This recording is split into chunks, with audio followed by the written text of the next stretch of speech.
খবর 24 সাথে আপনাকে স্বাগত। নতুন নতুন খবর জানার জন্য আমাদের চ্যানেলে চোখ রাখুন। নমস্কার দর্শক বন্ধুরা, স্বাগত আমাদের এই চ্যানেলে।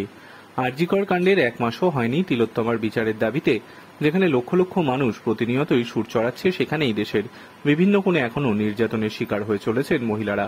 ফের ভয়ঙ্কর এক ধর্ষণের ঘটনা সামনে এলো। মদ্যপান করিয়ে রাস্তাতেই ধর্ষণ, মহিলাকে সোশ্যাল মিডিয়ায় ছড়িয়ে দেওয়া হয় সেই ভিডিও।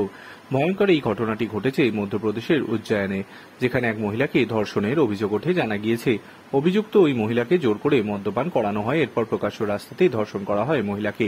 এতেও ক্ষান্ত হয়নি ধর্ষক। সোশ্যাল মিডিয়ায় ভাইরাল করে দেওয়া হয়েছে ধর্ষণের সেই ভিডিও। বিষয়টি নজরে আসতেই তৎপর হয় পুলিশ। ভিডিও দেখে গ্রেফতার করা হয় অভিযুক্তকে। জানা গিয়েছে চলতি সপ্তাহের বুধবার ওই মহিলাকে ধর্ষণ করে অভিযুক্ত। বিয়ের প্রতিশ্রুতি দিয়ে ওই মহিলাকে ধর্ষণ করেছে অভিযুক্ত, এমনটাই জানিয়েছে পুলিশ। ধর্ষণের পর ওই মহিলাকে রাস্তায় ফেলে রেখে যাওয়ার আগে শাসিয়েও ছিল অভিযুক্ত।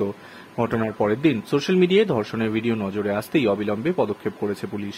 ভিডিও দেখে চিহ্নিত করা হয় অভিযুক্ত, এরপর তল্লাশি চালিয়ে গ্রেফতার করা হয়। ঘটনার তদন্ত শুরু করেছে পুলিশ। Bureau report.